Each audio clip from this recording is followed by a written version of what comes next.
여러분, 대기업이 우리 동네에 떡하니 들어와서 작은 가게들이 힘들어지는 거, 이거 정말 익숙한 이야기죠? 어쩔 땐 참 고통스럽기도 하고요. 그런데 말이죠, 이 익숙한 갈등을 완전히 다른 관점에서 봐야 한다는 아주 흥미로운 주장이 있습니다. 오늘 바로 그 새로운 관점을 한번 제대로 파헤쳐 보겠습니다. 자, 보통은 이렇게 생각하잖아요. 대기업은 적이야. 우리 생존권을 뺏는 원수라고 맞서 싸워야지. 이게 우리가 흔히 아는 어쩌면 당연한 반응이죠. 그런데 전혀 다른 이야기가 있습니다. 아니, 원인은 바로 우리 곁에 있고 해답도 내 안에서 찾아야 해. 라고 말이죠. 와, 이게 대체 무슨 소리일까요? 일단 우리가 다 아는 그 그림부터 한번 떠올려 볼까요? 거대한 유통기업이 들어서고 평생을 바쳐서 일군 우리 동네 작은 가게들은 정말 순식간에 휘청거리게 되죠. 네, 이게 바로 많은 분들이 마주하는 현실입니다.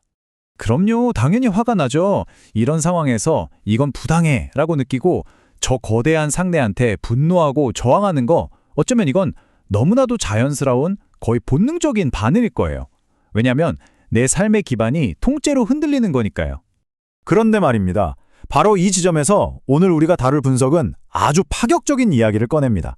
뭐냐면 대기업을 비난하고 싸우는 게 그냥 효과가 없는 수준이 아니라 오히려 나 자신을 해치는 덫이라고 주장하는 거예요.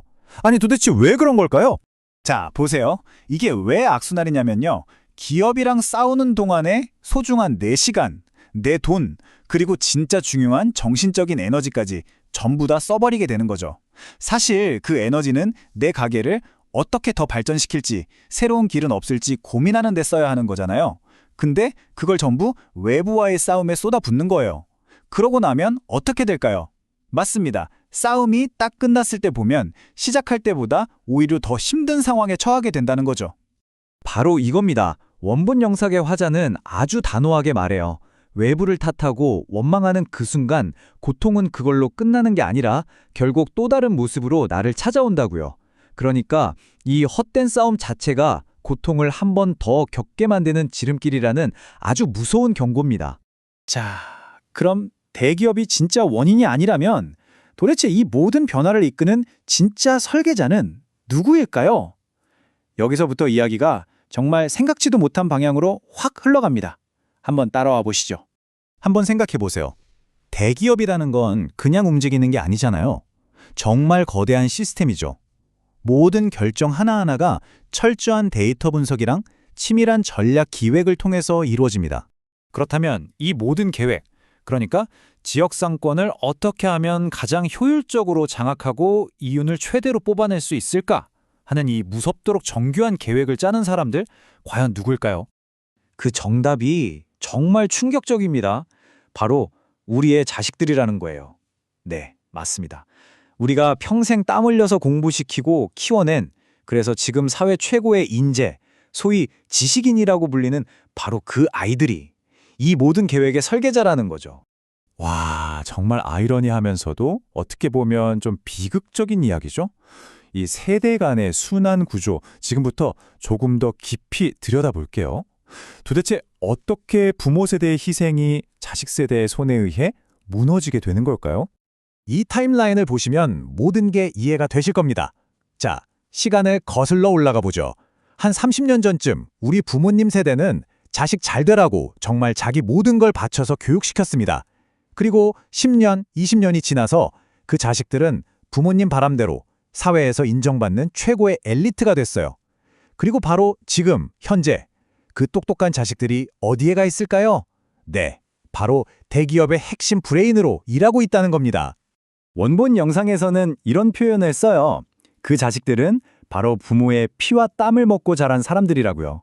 정말 부모님의 인생 전체가 자식의 성공이라는 하나의 목표에 전부 투자된 거나 마찬가지였죠. 그리고 바로 여기서 이 비극적인 아이러니가 완성됩니다. 그 똑똑한 자식들은 회사에서 자기 능력을 100% 발휘해서 가장 효율적이고 가장 돈을 많이 버는 기가 막힌 사업 전략을 짜내요.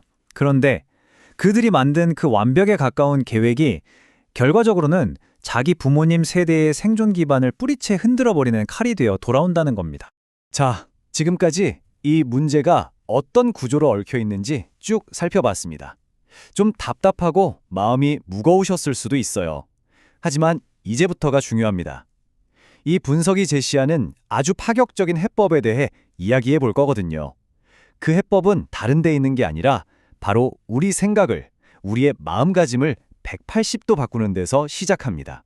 이 관점이 정말 신선하면서도 어떻게 보면 좀 충격적이기까지 한데요. 우리가 평생의 꿈, 내 자부심이라고 생각했던 그 가게 있잖아요. 이걸 완전히 다르게 보는 거예요. 그건 사실 평생의 감옥살이었다고 말이죠. 생각해보면 매일 똑같은 자리를 지켜야만 했고 어디 벗어날 수도 없었던 그런 굴레였다는 겁니다. 그러니까요. 가게를 잃는다는 건 실패가 아니라는 거예요. 오히려 이 거대한 세상이 혹은 우주가 너 이제 그만 그 자리에 멈춰 있고 새로운 길로 한번 나아가봐 하면서 등을 툭 떠밀어준 강제적인 기회라는 겁니다. 어쩌면 평생 나를 묶고 있던 족쇄가 탁 풀리는 해방의 순간일 수도 있다는 거죠. 결국 우리 앞에는 선택지가 두 개 놓여 있는 셈입니다. 하나는 계속 남을 탓하고 비난하면서 내 소중한 에너지만 다 써버리고 더 깊은 수렁으로 빠지는 길. 그리고 다른 하나는 그 에너지를 아껴서 내 안을 들여다보고 좋아, 이 상황을 어떻게 새로운 기회로 만들 수 있을까? 하고 방법을 찾는 길. 어느 쪽이 더 나은 길인지는 너무 명확해 보이지 않나요? 좋습니다. 그럼 구체적으로 뭘 어떻게 해야 할까요? 자, 첫 번째 스텝은 남 탓을 멈추는 겁니다. 일단 여기서부터 시작해야 돼요. 두 번째, 한 발짝 뒤로 물러서서 지금 이 일이 왜 일어나고 있는지 차분하게 관찰하고 이해하려고 노력하는 겁니다. 세 번째, 그 이해를 바탕으로 외부가 아니라 내 안에서 새로운 아이디어나 길을 찾는 거죠. 그리고 마지막으로 이걸 깨닫는 겁니다. 아, 모든 문이 닫히는 순간은 사실 새로운 문이 열릴 기회구나 라는 걸요. 오늘 이야기는 결국 우리 모두에게 이 마지막 질문 하나를 던지고 있습니다. 여러분 앞에 놓인 문이 쾅 닫혔을 때 그걸 보면서 아, 내 인생은 이제 끝났어 라며 거대한 벽이라고 생각하시겠습니까? 아니면 드디어 이 감옥에서 풀려났구나, 새로운 시작이다 라고 외칠 수 있는 기회라고 생각하시겠습니까? 그 선택은 온전히 우리 각자의 몫에 달려 있습니다.